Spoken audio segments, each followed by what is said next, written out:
नमस्कार दोस्तों। आज जीवों में जनन कक्षा 12 का ये अंतिम भाग है, जिसका हम विस्तार पूर्वक अध्ययन करेंगे। इसमें हम युग्मनज, एम्ब्रायोफाइटा, या इस भ्रूणोद्भिद, इन चीज़ों के बारे में अध्ययन करेंगे जो परीक्षा की दृष्टि से बहुत महत्वपूर्ण है।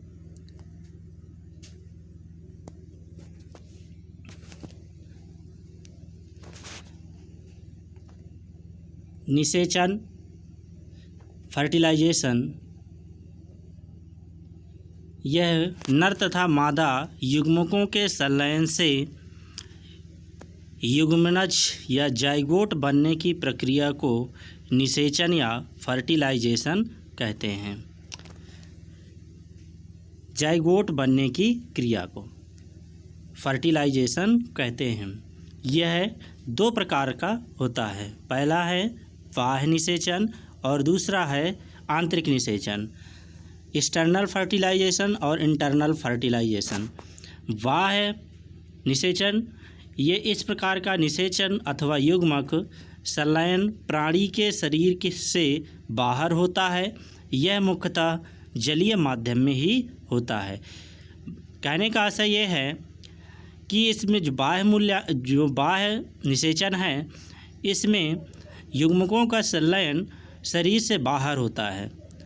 जब नर और मादा के युग्मक जलीय माध्यम में छोड़ दिए जाते हैं और वो आपस में संलयित होते हैं, आपस में गुणित होते हैं और होने के बाद निषेचन की क्रिया को पूर्ण करते हैं। एग्जाम्पल के तौर पे हैं बॉनीफिश, उभयचर जितने हैं जल में रहने वाले, शैवाल, कवक तथा अकशेरुकी प्राणी। ऐसे प्राणी जिनकी कशेरुक दंड नहीं पाई जाती, ऐसे जीवों में भी बाह्य निषेचन की क्रिया होती है। दूसरे नंबर पे आते हैं हम आंतरिक निषेचन या इंटरनल फर्टिलाइजेशन। आंतरिक निषेचन इस प्रकार का निषेचन अथवा युग्मक संलयन प्राणी के शरीर के भीतर होता है, यानी प्राणी के शरीर के अंदर होता है। यह निषेचन सभी जलीय जीवों तथा कुछ जलीय जीवों या अर्ध जलीय जीवों में भी पाया जाता है। एग्जाम्पल पे है कवक, सरीसृप, शार्क, ब्रायोफाइटा के सदस्य, टेरिडोफाइटा के सदस्य, अनावृतबीजी पादप और आवृतबीजी पादप। ऐसे प्राणियों में आंतरिक निषेचन या इंटरनल फर्टिलाइजेशन होता है। इसमें एक पॉइंट है कि इस प्रक्रिया में मादा युग्मक मादा के शरीर के अंदर ही रहते हैं और नर युग्मक, जिनको हम स्पर्म कहते हैं, मादा के शरीर में पहुंचता है और उसे निषेचित कर देता है। ठीक दोस्तों, आंतरिक निषेचन में मादा के युग्मक बाहर नहीं निकलते हैं, बल्कि बाह्य निषेचन में मादा के युग्मक शरीर से बाहर आते हैं और नर युग्मक भी शरीर से बाहर आते हैं और दोनों शरीर के बाहर ही संलयित होते हैं और संलयित होकर के निषेचन की क्रिया पूरी करते हैं। बल्कि आंतरिक निषेचन में ऐसा नहीं होता। मादा के युग्मक शरीर के अंदर ही रहते हैं और नर के युग्मक शरीर के बाहर होकर के शरीर में ही मादा के शरीर में अंदर पहुंचता है और उसे निषेचित कर देता है। ठीक दोस्तों, आगे हम बाह्य निषेचन तथा आंतरिक निषेचन में क्या अंतर होता है, इसके बारे में अध्ययन करेंगे।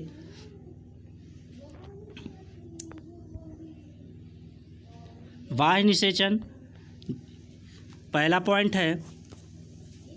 पॉइंट यह युग्मक संलयन बाह्य माध्यम में होता है।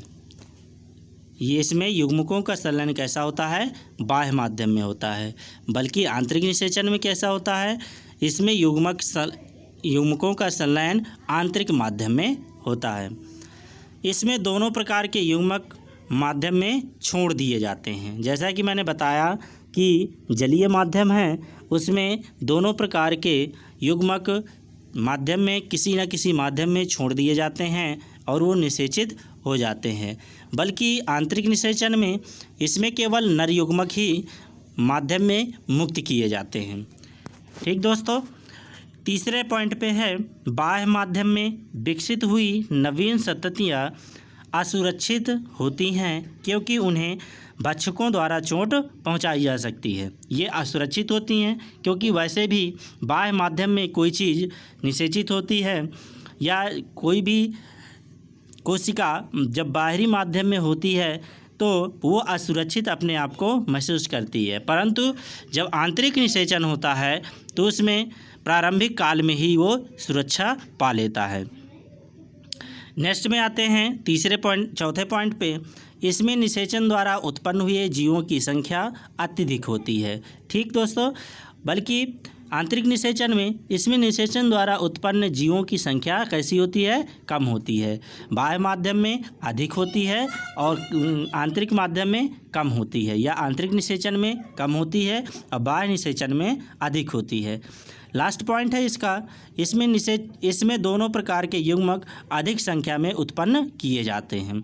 ठीक दोस्तों, इसमें जो युग्मक नर और मादा के युग्मक होंगे वो अधिक संख्या में उत्पन्न किए जाते हैं, बल्कि आंतरिक निषेचन में मादा के युग्मक कम संख्या में उत्पन्न किए जाते हैं और नर के युग्मक अधिक संख्या में उत्पन्न होते हैं। नेक्स्ट में आएंगे हम अनिषेक जनन। बहुत इम्पॉर्टेंट है ये। अनिषेक जनन क्या होता है? इसको सर्वप्रथम चार्ल्स बोनेट ने 1745 में देखा कि कुछ जीवों में बगैर युग्मक संलयन के नए जीव विकसित हो जाते हैं। जैसा कि हमने आंतरिक निषेचन और बाह्य निषेचन में हमने देखा कि इसमें युग्मकों का संलयन होता है, बल्कि अनिषेक जनन में क्या होता है कि इनमें कुछ जीव ऐसे होते हैं जो युग्मकों के संलयन के बिना ही नए जीव विकसित करने की क्षमता रखते हैं। ऐसे जो है जीवों को अनिषेक जनन या इस प्रकार के जनन को अनिषेक जनन कहते हैं। अनिषेक जनन मुख्यतः दो प्रकार का होता है, प्राकृतिक अनिषेक जनन और कृत्रिम अनिषेक जनन। प्राकृतिक और कृत्रिम, नेचुरल और कृत्रिम, दो प्रकार का होता है। प्राकृतिक में है मधुमक्खी, बर्र, अमेरिकी छिपकली। ये प्राकृतिक अनिषेक जनन वाले जीव हैं, प्राणी हैं, मधुमक्खी, बर्र और अमेरिकी छिपकली। और कृत्रिम माध्यम में मनुष्यों द्वारा बनाए गए माध्यम में भी निषेचन होता है। वो किस किस के द्वारा होता है? इसमें है ईथर, यूरिया, एल्कोहल, क्लोरोफार्म, ताप, पीएच आदि। ठीक दोस्तों, कृत्रिम माध्यम में हम इनका फर्टिलाइजेशन कर सकते हैं, जिसको हम ईथर की सहायता से, यूरिया की सहायता से और एल्कोहल की सहायता से, क्लोरोफार्म की सहायता से और ताप और पीएच मान की सहायता से हम अनिषेक जनन की क्रिया कर सकते हैं।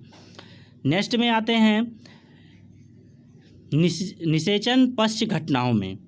लास्ट है ये निषेचन पश्च घटनाएं या पास्ट फर्टिलाइजेशन इवेंट्स। इसमें हम लैंगिक जनन में निषेचन के पश्चात होने वाली घटनाओं को निषेचन पश्च घटनाएं कहते हैं। अर्थात लैंगिक जनन होने के बाद, निषेचन होने के पश्चात जो घटनाएं होती हैं उनको हम पश्च घटनाएं कहते हैं, जिसमें युग्मनज या जाइगोट का निर्माण और भ्रूण का विकास होता है। दोनों का, युग्मनज का, जाइगोट का और भ्रूण का विकास, या इसी को हम भ्रूणोद्भव भी कहते हैं। तो निषेचन के जो बाद में जो घटनाएं होती हैं उसमें जाइगोट का निर्माण होता है और भ्रूण का विकास होता है। ठीक दोस्तों, नेक्स्ट में हम आएंगे जाइगोट क्या होता है और भ्रूण क्या होता है, इसके बारे में अध्ययन करेंगे। जो जाइगोट है यह एक पीढ़ी से दूसरी पीढ़ी के जीवों के मध्य की महत्वपूर्ण कड़ी है, जिससे जीवों की निरंतरता सुनिश्चित होती है। अर्थात कहने का आशय यह है कि यह जब जीव एक पीढ़ी से दूसरी पीढ़ी को उत्पन्न कर रहा होता है तो उसमें जाइगोट का महत्वपूर्ण स्थान रहता है। इसमें पहला पॉइंट दिया है कि प्रत्येक लैंगिक जनन करने वाले जीव का प्रारंभ एकल कोशिका या युग्मनज या जाइगोट के रूप में होता है। भ्रूणोद्भव क्या होता है? भ्रूणोद्भव युग्मनज या जाइगोट से भ्रूण बनने की क्रिया को भ्रूणोद्भव कहते हैं। ठीक दोस्तों, युग्मनज बन गया, युग्मनज के बाद भ्रूण का विकास होता है। इस भ्रूण के विकास को ही हम भ्रूणोद्भव कहते हैं। भ्रूणोद्भव के दौरान युग्मनज कोशिका विभाजन तथा कोशिका विभेदीकरण से गुजरता है। भ्रूणोद्भव में युग्मनज में लगातार बार बार समसूत्री विभाजन होते हैं, जिसे ऊतक, अंग, अंगतंत्र तथा शरीर का निर्माण होता है। इसी भ्रूण के माध्यम से ही कोशिकाएं निरंतर युग्मनज बनने के बाद कोशिकाएं निरंतर विभाजन करती हैं। और विभाजन कैसा? समसूत्री विभाजन। जी दोस्तों, ये बहुत इम्पॉर्टेंट है। कैसा विभाजन? समसूत्री विभाजन होता है, जिससे ऊतकों का निर्माण होता है। कई सारे ऊतक मिलकर के अंग बनाते हैं और कई अंग मिलकर के अंगतंत्र बनाते हैं और अंगतंत्र आपस में जुड़ के शरीर का निर्माण करते हैं। ठीक दोस्तों, नेक्स्ट में हम चलेंगे लैंगिक व अलैंगिक जनन में अंतर। ठीक, इसमें क्या क्या अंतर हो सकते हैं ये देखेंगे। पहला अंतर है प्रजनन में केवल एक ही प्राणी भाग लेता है। जी दोस्तों, एसेक्सुअल रिप्रोडक्शन में पहला पॉइंट कह रहा है कि केवल एक ही प्राणी भाग लेता है, बल्कि सेक्सुअल रिप्रोडक्शन में दो प्राणी भाग लेते हैं। ठीक, दूसरे पॉइंट पे है इसमें युग्मकों का निर्माण नहीं होता है। ठीक, जो युग्मक होते हैं उनका निर्माण इसमें नहीं होता है, बल्कि जो सेक्सुअल रिप्रोडक्शन है इसमें जंतुओं में शुक्राणु, अंडाणु तथा पादपों में परागकण और अंडप बनते हैं। ठीक, तीसरे में है युग्मक संलयन नहीं होता है। एसेक्सुअल में युग्मकों का जब युग्मक का निर्माण ही नहीं होता है तो युग्मकों का संलयन भी नहीं होता है। तीसरे पॉइंट पे सेक्सुअल में युग्मकों का संलयन होता है। इसमें युग्मक बनते हैं शुक्राणु, अंडाणु, पादपों में परागकण, अंडप, तो इसमें युग्मकों का संलयन भी होता है।